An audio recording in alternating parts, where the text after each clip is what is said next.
Il est 20h à Abidjan. Bonsoir à tous. Voici les titres de l'actualité de ce jeudi 5 juillet. À la une ce soir, retour sur le séjour du vice-président en Mauritanie.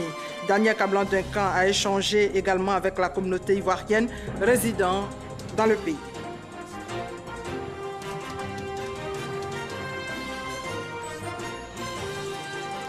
La nouvelle cantine de la garde républicaine inaugurée, c'est d'ailleurs la première cantine. Il s'agit de donner aux soldats leur dignité. Alors, cérémonie d'inauguration dans ce 20h.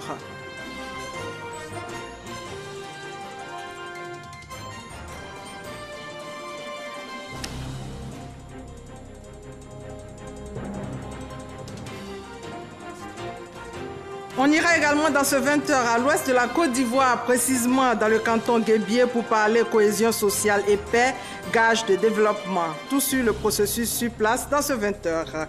Au menu également le sport, Kamara Ibrahim officiellement présenté à la presse. Il a été nommé le samedi 30 juin à la tête de l'équipe nationale de football. Et voilà pour les titres. Bienvenue à tous. Les Ivoiriens dans l'attente de la formation d'un nouveau gouvernement. C'est dans quelques heures. Hier, vous le savez, le chef de l'État Alassane Ouattara a dissous l'ancienne équipe. Le Premier ministre Amadou Gon Coulibaly a été maintenu à son poste et chargé de réformer une nouvelle équipe RHDP et société civile. Mais en attendant, la communauté ivoirienne heureuse d'accueillir le vice-président en Mauritanie. Daniel Kablan-Duncan était dans ce pays où il a échangé aussi avec les opérateurs économiques. Retour sur son séjour avec Viviane Aimé. En marge de sa participation aux différentes rencontres au cours du 31e sommet de l'Union africaine, le vice-président Daniel Kablan-Duncan a reçu 2 patrons d'entreprises désireux d'investir en Côte d'Ivoire. Le patron du groupe Mara, spécialisé dans le domaine de l'énergie. Le président de SoftBank Corporation, un groupe japonais spécialisé dans la production de l'énergie solaire. C'est à son lieu de résidence que le vice-président Daniel Kablan-Duncan a reçu les représentants de la communauté ivoirienne en Mauritanie. Le chargé d'affaires de l'ambassade de Côte d'Ivoire au Sénégal, Gogo Blé, et le consul honoraire Dieng Tagana conduisaient la délégation comprenant le président de la communauté ivoirienne, Valentin Yanté, et les membres de son bureau. Les Ivoiriens résidant en Mauritanie sont aujourd'hui au nombre de plus de 3000 personnes, ont-ils rapporté. Ils exercent en majorité les métiers d'enseignants, mais aussi les métiers de commerçants, d'artisans, d'entrepreneurs. C'est une communauté bien intégrée dans la société mauritanienne et qui bénéficie de privilèges. En effet, la communauté ivoirienne est la seule communauté étrangère qui n'est pas soumise au paiement de la carte de séjour. Ils ont souhaité qu'il leur soit délivré désormais une carte consulaire sécurisée pour mieux contrôler la possession de ce titre d'identité. Ils ont émis le vœu de l'ouverture d'une ambassade ivoirienne en Mauritanie pour faciliter l'établissement de papiers administratifs et aussi pour leur permettre de voter lors des différents scrutins électoraux ivoiriens. Le consul honoraire, pour sa part, a demandé que les 5 accords de coopération déjà signés entre la Côte d'Ivoire et la Mauritanie soient enfin ratifiés pour qu'ils puissent entrer en application. Le vice-président a promis que le gouvernement examinera ces différentes doléances. Un échange de cadeaux a suivi. Le vice-président, pour sa part, a remis une enveloppe au président de la communauté des Ivoiriens de Mauritanie et son bureau pour la location d'un local devant servir de foyer pour les ressortissants ivoiriens. Ici, cap sur l'Assemblée nationale où le calendrier des travaux parlementaires pour le mois de juillet a été adopté ce jeudi. Un chronogramme marqué par 3 grandes dates pour les députés qui devront plancher les 12 et 17 juillet sur le règlement intérieur de l'Assemblée nationale, le statut des députés et enfin le budget du Parlement. Des textes qui, après adoption en commission, seront soumis au vote de l'ensemble des députés en plénière le 23 juillet prochain. Une nouvelle cantine pour la garde républicaine, c'est d'ailleurs la première cantine. Elle est équipée d'une cuisine et d'un réfectoire d'au moins 200 places. Cérémonie d'inauguration avec Jean-Louis Gbangbo.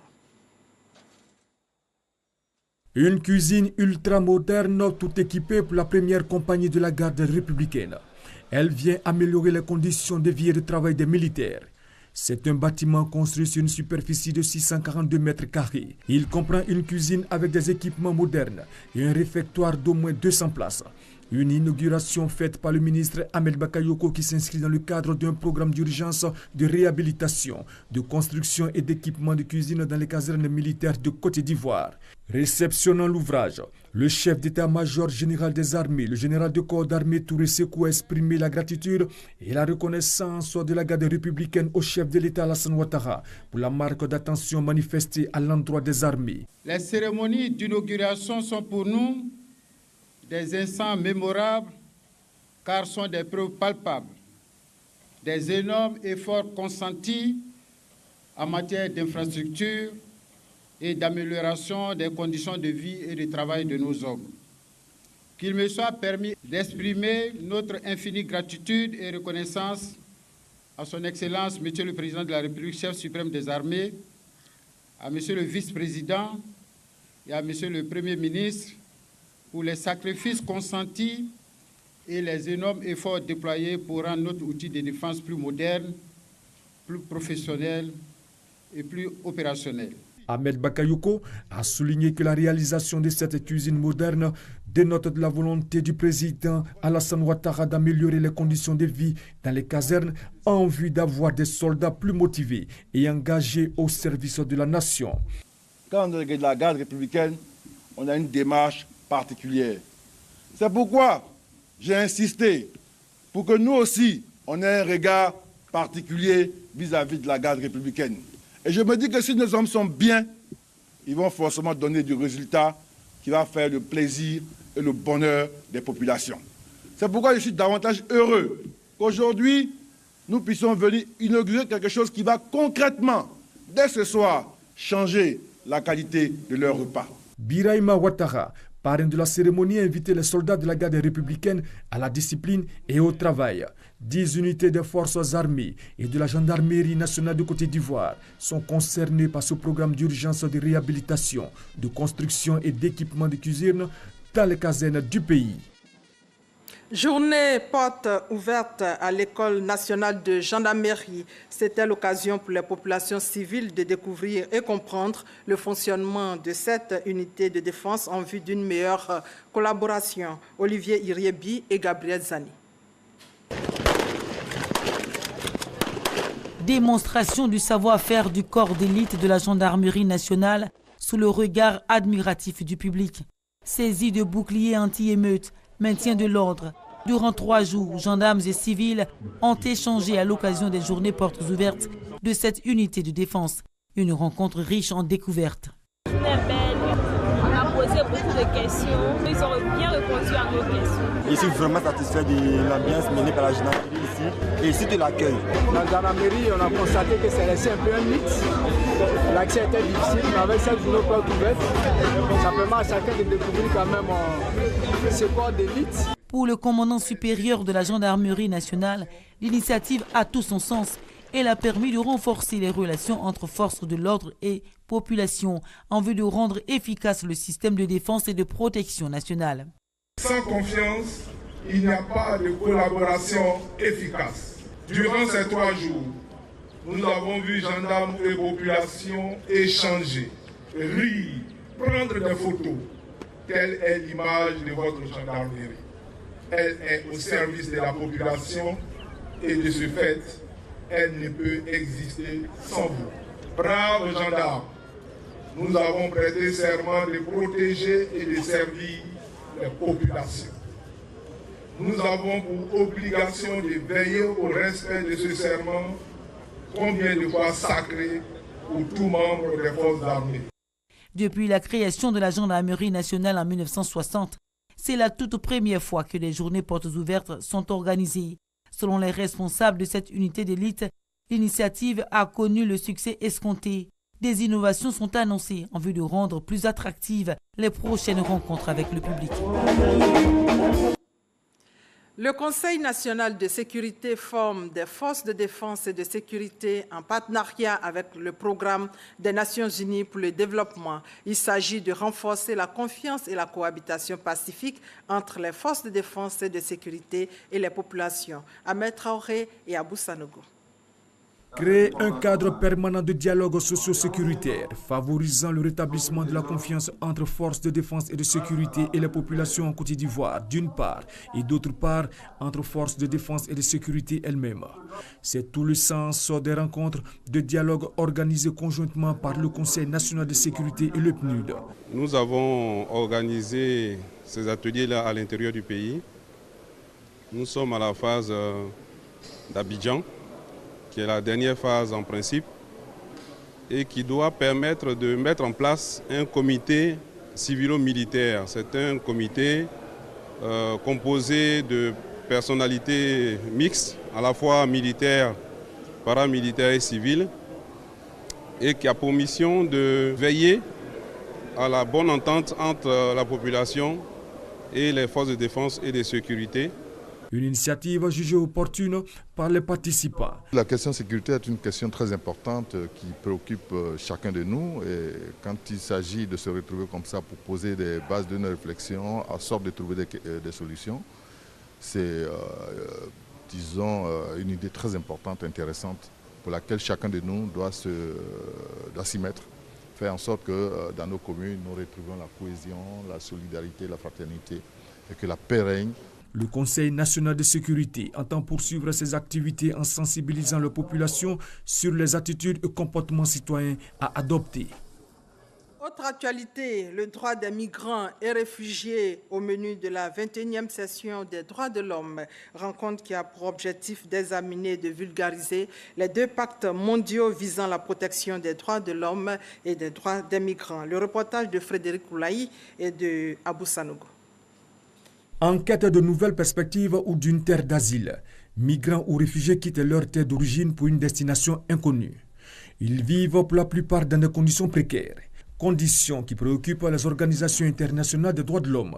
Les Occidentaux ont préféré des pactes mondiaux et donc il est bon que notre pays, la Côte d'Ivoire, qui connaît ce problème-là, s'implique, n'est-ce pas, dans l'adoption de ces 2 projets. Adopté en septembre 2016 par l'Assemblée générale des Nations unies, la déclaration entend répondre au phénomène mondial de déplacement massif des réfugiés et migrants. Une politique soutenue par les partenaires au développement. L'Allemagne soutient plusieurs initiatives dans le cadre des migrations. Il y a les initiatives de prévention, d'information, sensibilisation. Il y a les initiatives d'intégration et l'Allemagne soutient aussi des mesures d'intégration, réintégration de l'OIM en Côte d'Ivoire. La Côte d'Ivoire enregistre plus de 1700 réfugiés et 25 000 à l'extérieur du pays après les crises successives, selon le ministère des Affaires étrangères. Dans la mise en œuvre de la résolution des Nations Unies, la Côte d'Ivoire s'engage à prendre en compte la politique relative aux droits de protection et la sécurité des réfugiés et migrants. Aujourd'hui, la question qui se pose pour nos sœurs et frères réfugiés qui sont dans notre pays, c'est surtout de les accompagner à se prendre en charge, de les accompagner dans certains aspects de leur vie courante ici en Côte d'Ivoire. Mais donc pour nous, on pourrait dire que la situation des réfugiés en Côte d'Ivoire est sur la bonne lancée. Ce forum des droits de l'homme d'Abidjan est un espace d'échange, de plaidoyer, d'interaction en vue d'apporter des réponses à l'autonomie des réfugiés et faire des recommandations aux autorités compétentes. Un mot de cohésion sociale avec les ressortissants du canton Guébié, situé à l'ouest de la Côte d'Ivoire, près de la ville de Gagnoa. Ils veulent jouer pleinement leur partition dans le processus de paix et de développement de la Côte d'Ivoire. Ils ont été reçus par le ministre Amadou Koné pour échanger autour de la cohésion et des préoccupations du canton Guébié, nous dit Abou Sanogo.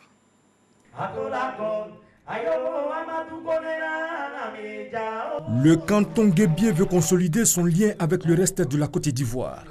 Il veut saisir la main tendue du chef de l'État Alassane Ouattara pour sa réhabilitation. Une rencontre avec le ministre des Transports Amadou Koné pour parler de cohésion et de développement.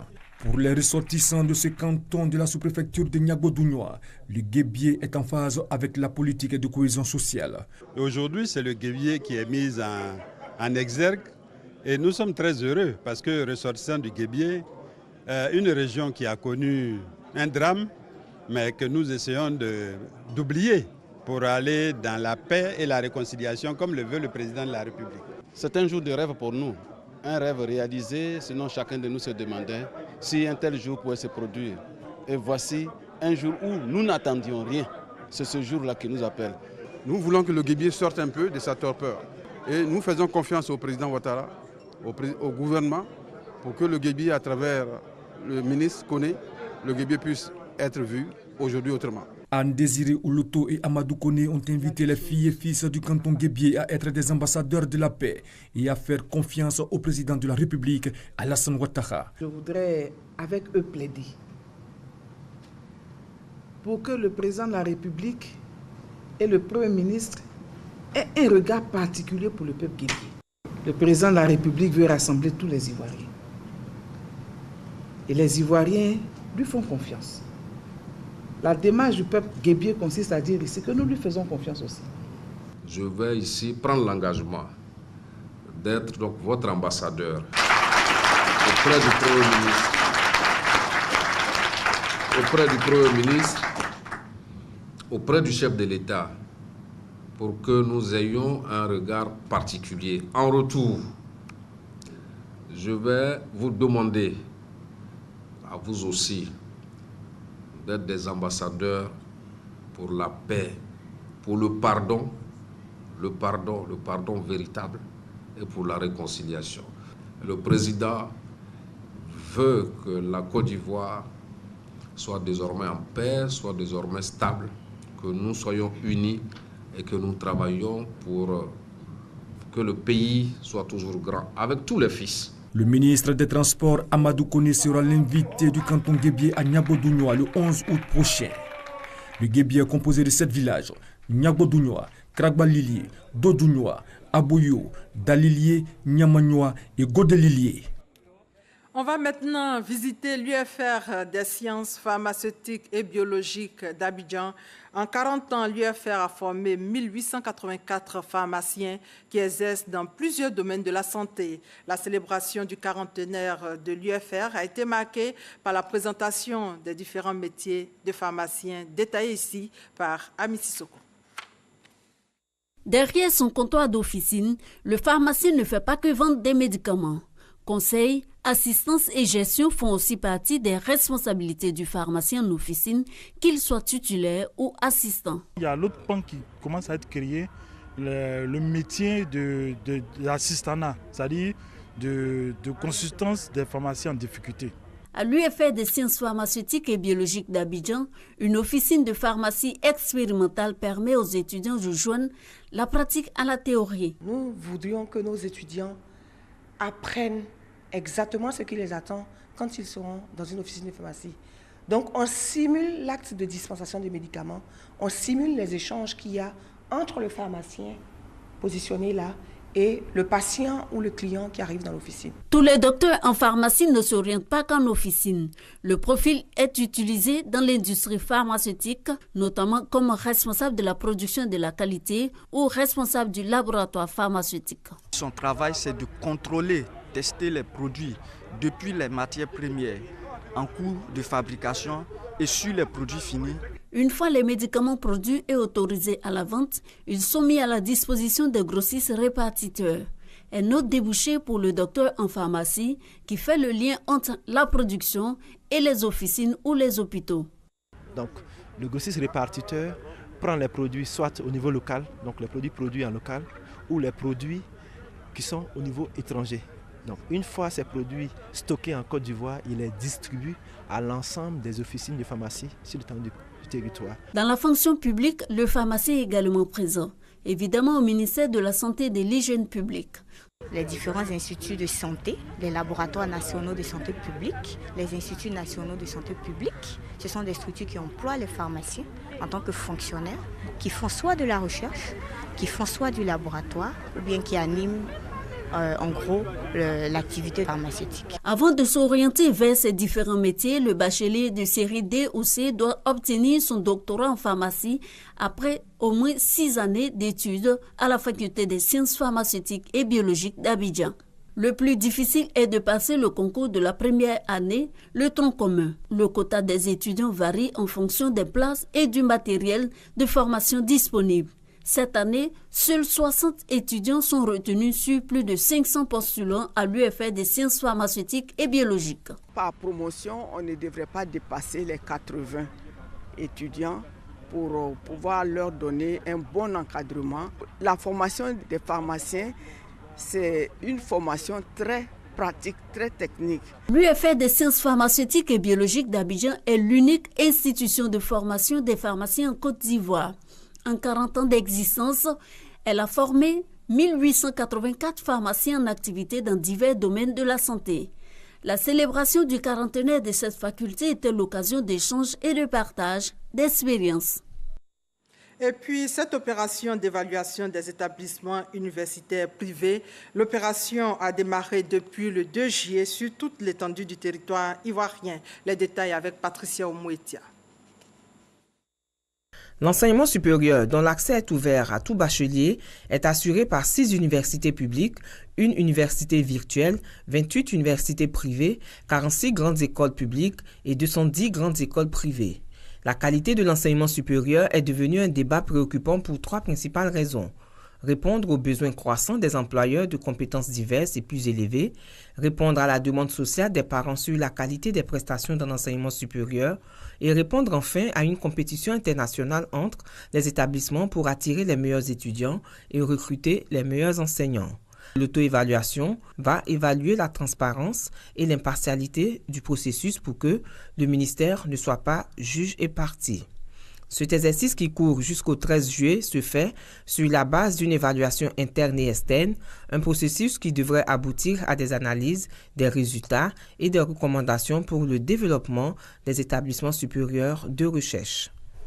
Un incendie à proximité d'un centre de composition du bac a commencé ce jeudi dans la matinée. Le centre accueille 700 candidats. Des témoins racontent que l'incendie aurait été causé par une fuite de gaz butane. 7 élèves ayant inhalé la fumée ont été secourus par les sapeurs-pompiers. L'examen a été ajourné. Les candidats affectés dans ce centre de composition vont reprendre les épreuves demain. Kandia Kamara, ministre de l'Éducation nationale, s'est rendu sur les lieux pour rassurer les élèves. Au niveau de l'intégration sous-régionale, la Côte d'Ivoire vulgarise le plan stratégique, plan 2018-2020, nous dit Sidonie Davila. La Côte d'Ivoire, pierre angulaire de l'intégration au plan régional et sous-régional, c'est l'ambition affichée du gouvernement. Pour concrétiser le projet, le ministère de l'intégration africaine et des Ivoiriens de l'extérieur a décidé de l'élaboration d'un plan stratégique de l'intégration PSI 2018-2022. Fruit d'un long processus de réflexion démarré en 2016 pour s'achever en 2018, le moment de sa restitution et de sa vulgarisation est venu. Ce plan qui est un plan opérationnel qui est décliné autour de 3 axes majeurs. Le premier axe, c'est d'abord de renforcer la position de la Côte d'Ivoire dans cette dynamique d'intégration. Le deuxième axe, c'est de voir comment nous tirons aussi profit au maximum des autres. Enfin, le dernier axe, c'est de la gouvernance même du processus. Approche novatrice visant à propulser la croissance et la transformation de la Côte d'Ivoire, le PSI 2018-2022 a bénéficié de l'accompagnement de plusieurs partenaires au développement. Je voudrais féliciter votre atelier. Vu que votre plan stratégique, nous regardons la même direction, peut-être pour accélérer l'intégration régionale en Afrique de l'Ouest. Donc, nous souhaiterions continuer à dialoguer avec votre ministère et votre pays, donc en tant que REGICA. Je voudrais ici apporter le soutien de l'Union africaine à ce plan stratégique qui rencontre les préoccupations de l'Union africaine et également les préoccupations des populations africaines. Cet atelier de restitution et de vulgarisation du PSI 2018-2022 a donné l'occasion de recueillir les observations des partenaires techniques et financiers, des ambassades, des institutions régionales et internationales. Le document final qui sera élaboré par la suite sera remis au gouvernement. Parlons de la 6e édition des ASCOM, entendez les As de la communication et du marketing au plateau. Plus de 20 communicants ont été distingués. Pour l'édition 2018 des ASCOM, un invité d'honneur, Jacques Seguela, légende mondiale de la communication. Il a été aussi distingué. Patricia Omouetia. La 6e édition des ASCOM, les As de la communication et du marketing, a été l'illustration d'une montée en puissance de plus de 20 communicants qui ont été distingués. Plusieurs prix ont été attribués, notamment le prix de la communication institutionnelle, le prix Or, le prix coup de cœur du jury et aussi le prix Hommage. Un sentiment de grande joie, mais vraiment de grande joie parce que j'estime que c'est un prix, encore un prix d'encouragement qui va nous amener à rêver davantage et à faire mieux. Je suis très ému d'avoir participé à cette cérémonie. Je suis obligé de me surpasser et d'avoir encore plus de passion dans le métier. La drépanocytose, c'est la première maladie génétique, une maladie méconnue, mais très douloureuse et invalidante.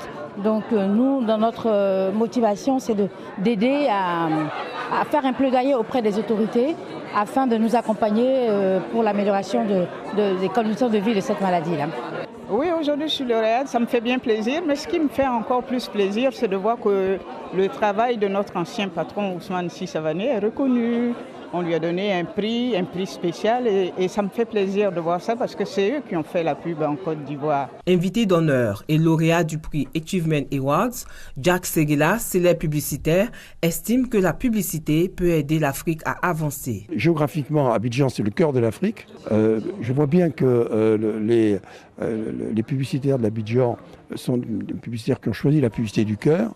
Il leur reviendrait de créer ce hub créatif et après de regrouper un peu le marketing des régions pour arriver à créer une sorte d'esprit de famille de la publicité africaine. Pour le promoteur des ASCOM, l'objectif est d'inciter les entreprises, les collectivités décentralisées et les institutions à faire de la communication un levier de développement. On n'imprime que les meilleurs de la profession. Donc depuis 2017, à la création de cet événement, je me suis fixé à signer un objectif, installer la communication au cœur de la relance de l'économie ivoirienne, amener les entreprises, les institutions, les collectivités à considérer la communication comme un levier important de leur croissance. Depuis le lancement en 2007, les ASCOM, As de la communication et du marketing, se sont imposés comme le rendez-vous par excellence de l'univers de la communication. On s'intéresse en images à la rencontre internationale des femmes entreprenantes. Pour ce forum, la princesse du Koweït est arrivée à Abidjan hier avec une délégation d'hommes d'affaires. Le thème retenu pour cette 4e édition est la femme incubateur de développement. Forum prévu pour les 6 et 7 juillet au Palais des Congrès du Sofitel, Hôtel Ivoire. Le secrétaire général de l'Organisation mondiale du tourisme en Côte d'Ivoire pour 72 heures. Il a visité des établissements pour s'imprégner de la formation dispensée sur place. Série de visites soldées par la pose de la première pierre du parc d'attractions de Port-Boué. Patricia Oumouetia pour plus de détails. Échange sur le potentiel touristique de la Côte d'Ivoire avec les bailleurs et les représentants d'institutions internationales, notamment le coordonnateur résident du système des Nations Unies. Il y a beaucoup de défis en matière d'infrastructure d'abord. Je dis toujours aux collègues qui connaissent le pays ou bien qui ont l'occasion d'aller à Grand Bérébi, si vous avez la chance d'y aller, vous allez voir que c'est un site qui est magnifique, mais malheureusement sous-exploité, tout simplement. Et quand on voit les installations hôtelières à Grand Bérébi, là, encore une fois, on se dit qu'il y a beaucoup de choses à faire. Pour le secrétaire général de l'OMT, il faut travailler à utiliser le potentiel du tourisme, à créer des emplois et à attirer les investisseurs. Nous allons soutenir techniquement, et donner également des recommandations et autres, parce qu'il faut dire que c'est un grand projet qui vaut jusqu'à peut-être $1 milliard. Nous avons besoin non seulement de ces finances, mais encore de personnel de taille. Nous sommes heureux d'avoir des partenaires de qualité. Occasion pour présenter le projet Stratégie Sublime Côte d'Ivoire. Le concept consiste à hisser la Côte d'Ivoire parmi le top 5 des destinations touristiques mondiales. La Côte d'Ivoire est aujourd'hui la 3e destination touristique d'affaires après le Nigeria et le Maroc. L'ambition est de créer 600 000 emplois d'ici 2025. 1500 km de routes à réhabiliter également d'ici 2025. 230 000 professionnels du tourisme à former et 3200 milliards d'investissements pour le secteur. Des échanges qui se sont poursuivis avec plusieurs propositions sur le projet Sublime Côte d'Ivoire, notamment la mise en œuvre d'ouvrages dédiés au tourisme et le renforcement du cadre institutionnel. Dans l'actualité sportive, Kamara Ibrahim, présenté à la presse ce jeudi au siège de la Fédération ivoirienne de football par le président Sidi Diallo. Kamara Ibrahim a été nommé le samedi 30 juin à la tête de l'équipe nationale de football. Occasion pour les journalistes sportifs de sonder le nouvel entraîneur sur ses ambitions et surtout ses objectifs. L'actualité africaine de ce jour nous conduit au Mali où la Cour constitutionnelle a validé 24 candidatures aux élections présidentielles prévues pour le 29 juillet prochain. Et voilà, c'est la fin de ce 20h. Merci à toute la rédaction qui m'a aidé à préparer cette édition. Bonne soirée à tous.